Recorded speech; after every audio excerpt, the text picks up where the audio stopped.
wis to wis.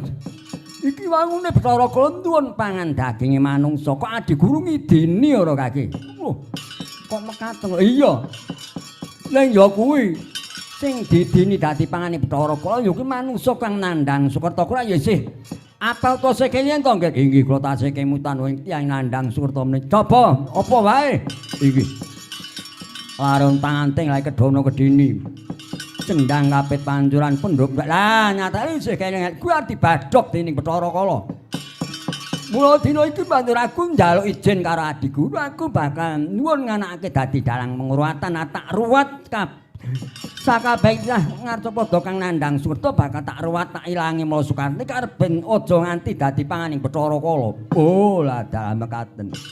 Mekaten iya. Mula dina iki ngger kowe aja mingkuh. Pekewo lan dina iki anakku sing tak sang supa dadi dalang pengruwatan ora ana liya ya mung jeneng kita ngger Bathara Wisnu awit sira iku dewaning banyu-banyu kuwi penguripan manjing katentreman kowe bisa nentremake marang sakabehing tangar padha nggih mengaten ngestaken dawuh nanging mangke rumiyin lho dados dalang pengruwatan kedah syaratipun kathah ya wong syarate apa ora kaki katerusipun kedah gentur tapanipun utahe remen kulina talak brata lan kedah sampun mantu. Iya nyatane kowe ya wis mantu. Lan kowe iki ya wis kulina prihatin jaman nom-noman wis ora kurang-kurang gemu prihatin. Wis mbok rewangi. Poso ngebleng kungkum lan nyekar-nyekar ya wis komplit. Oh ngaten. Ya kowe nyatane nek tumindakmu ya jujur awit dalang sejati dalang pengruwatan kuwi bojone ya mung siji nyatane bojomu ya mung siji ngono nggih.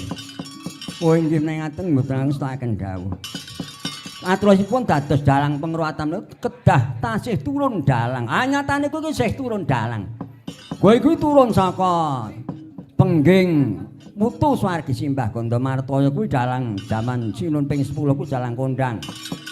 Mbahmu Gandamartaya kuwi nurunake ibumu nurunke kowe iki isih turun dalang. Mbahmu buyut sing Semarana. Sanggran bangakku Mbah Gandayasa utawa Mbah Ndadisih ku ya dalang kondang. Kowe iki sing turun dalang. Oh nggih mengaten mboten ngangstaken dawuh. Mangke men dalang pengruwatan kedah komplit syaratipun kedah gadah gamelan wayang. Kaitan komplit. Nyatane ku ya wis di gamelan priyanti dhewe ngono kok. Oh nggih. Karo kaitane sik wis iki rombongan iki wis rombongan Kulina Amradik iki Mas Tarno, Mas Mul, Mas Manto. Kabeh iki rombongan sedulur awake dhewe kabeh Pak Pomo. Lha nggih. Wis engko sing ngiri karo kowe nggih. Ngakon staken dawuh. Mula dina iki kowe dandana dadi dalang pengruwatan kareben aja nganti ngawis tarani ya nggih wis nggih mboten aku staken dawuh. Nanging ngaten lho menika namung njageni dalang kok sok mara jejakne kedah nggadahi serati mboten nyetang pengendang kan pengender niku kedah kadah. Ya sing ngendangi wis pasrahno karo Mas Ngali kuwi wis. Oh nggih, selok ambak piyaine cek. Wah, sabetane kebokane sing medene ngirane tenan nggih. Karo Pak Slamet ngendeng mung cek mantep Mas Ngali. Wah, nggih menika leres ngono iki. Engkang gender saegenipun sinten? Ya yes. Lah kok sapa? Sakmenika Siwa Narada. Ya yes aku mbok kon gender ora mantra-mantra pengendere wis kaya Mas Gita musuk kuwi kok. Mas Gita kan pengendere ya elok, grimean ya mat. Apa Mas Manto ya gender ya elok. Iki. Kakang Mas Brahma iki kula aturi dados pengender iki. Wah aku sing gender. Iki Siwa Narada kula ati dados pengendang kula. Ya yen aku sing gender ya nek Siwa Narada ora diaturi gender aku sing gender ora apa-apa. Ya sakmenika Kakang Mas Brahma ngaturi menawa jaman rumiyin kok pengender kedah wanita. Mila panjenengan kula aturi ngagem cara busana wanita. Wah, lah aku ora nggo gelungan ki piye? Mboten apa pun nyambut ngen Mbak Yanti napa sinten? Ya sing tak dandan cara wadon itu semono. Ya aku tak nganggo mit secair dandan dina iki. Wah, kosek aku didapuk napa-apa iki. Aku tak ngegong. Wah, mboten ngegong. Wis gong-gong wis ngungkul Mas Tarno iki. Ora sakjane, Nger. Bathara Bayu kita ndak dadekake dadi juru pambegaling lagu. Kowe dandana dadi bocah. wong tanting nggih dituna bapa-bapa tuna mengko yen kepethuk karo Bathara piloran ajaran Bathara ya yen ngono stokake. Ayo sadanten dina iki nggih mutus sak dawarsa monggo nggih gantos bisana wae.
Ana tuwi sing wang widi wong yen sabar lan narima dinanjar dawa umure sugih kadang pamong mitra kinacek mring sasrama yen aja lara wong iku gampang nggone antuk tombo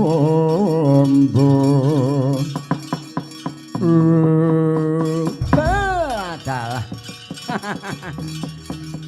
anakku wis bareng dandan cara wah bagus jan bagus kaya Dewa Darat inggih Siwa Narada mekaten saking dawuh Paduka Siwa Narada ya saiki ngene ya Ger ganti rupa ya ku ganti jeneng lajeng kados pundi saiki jeneng sira tak wene jeneng ya ku Kyai Dalang Kandha Buwana kula dipun paringi nami inggih Kyai Dalang Kandha Buwana ya kandha ngarani Buwana jagat muga dadi dalang bisa kondang sak lumahing jagat inggih boten ngestakaken dawuh lajeng kula dipun paring nami sinten Siwa Narada ya nggih bapa kula saiki nganggo jeneng ya kuwi Nisruni utawa Nyai Saruni tegese kowe dadi pendher kuwi kudu seru tur muni dadi tintingamu iki kudu kena dimiringake karo dalang.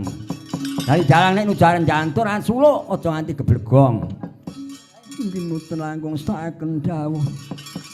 Lajeng Siwa Narada gantos asma sinten wong. Aku saiki ganti jeneng ya kuwi Kyai Bayatapa Wangkeng ya utawa Nyai Panjak encek enggel ngono ae. Inggih Paduka gantos asma Bayatapa Wangkeng ya. Utawi Siwa Kalunglungan. Ya aku jenengmu Siwa Kalungan ya Bayatapa Wangkeng aku pengendangmu. Wis saya saiki ing gambarang jantur tumuring Arcapada nggih monggo swawi kula dherekaken Siwa Bayat Kalunglungan.